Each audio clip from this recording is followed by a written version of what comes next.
Ito na yung second part ng video mga kapintor. Pinipinish na natin yan ng lacquer white. Binubuga natin. Yan, hinang natin yan para maganda yung finish. Tapos papakita ko sa inyo na pagtapos na lahat. Yan, hindi ko na napakita na pinrimeran ko yan kasi hahaba yung video. So yan guys.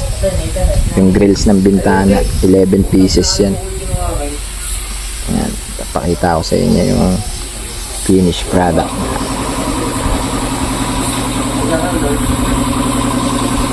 Yan, salamat nga pala, shoutout nga pala sa videographer ko na si Lorenzo Tagudin. Napakahusay ng video mo, bossy. Kamusta ang buhay-buhay? Iyo.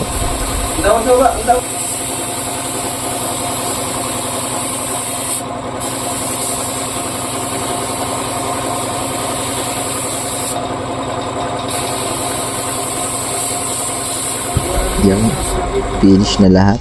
Ayan, pinatutuyo na lang natin yan. Tapos sa third part ng video papakita namin sa inyo yung pag-install sa bintana.